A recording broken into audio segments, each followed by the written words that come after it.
இன்று கொழும்பு மற்றும் அதனை அண்மித்த பகுதிகளில் காட்சிப்படுத்தப்பட்ட மற்றொரு சுவரொட்டி பிரபல்யமடைந்துள்ளது. மொட்டுக் கட்சியினால் வேட்பாளர் ஒருவர் அறிவிக்கப்படவுள்ளதாக அந்த சுவரொட்டிகளில் குறிப்பிடப்பட்டிருந்தது. மௌபிம ஜனதா கட்சியின் தலைவர் திலீப் ஜெயவீர இது தொடர்பில் கருத்து தெரிவித்தார். வேட்பாளரை அறிவிக்க உள்ளதாக இன்று மொட்டுக் கட்சியினர் சுவரொட்டிகளை காட்சிப்படுத்துகின்றனர். ஒருவரை அறிவிக்க வேண்டும் என நான் பிரார்த்திக்கின்றேன்.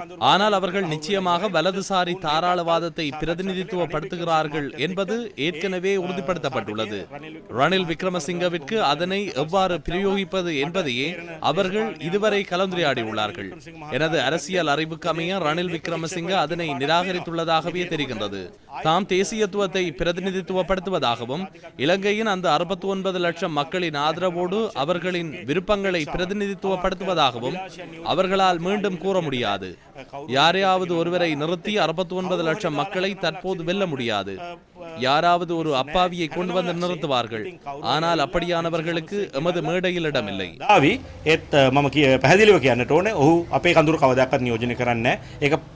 இது யாருடைய பிரசாரம்? மொட்டுக்கட்சி கூறுவதற்கமைவாக இது அவர்களினால் வெளியிடப்பட்ட பிரசாரம் அல்ல. மொட்டுக்காட்சிக்கு வேட்பாளர் ஒருவர் நிறுத்தப்படுவதையா நற்செய்தி என கூறுகின்றனர். மொட்டுக்கட்சியினால் வேட்பாளர் ஒருவரை நிறுத்துவதற்கு தீர்மானிக்கவில்லை. நான் மொட்டுக்கட்சியின் ஆதரவாளர். மொட்டுக்கட்சி வெற்றி பெறும் வேட்பாளருக்கே ஆதரவு வழங்கும். அதனால் அந்த சுவரொட்டி போலியானது வேறொரு தரப்பினரால் வெளியிடப்பட்டுள்ளது.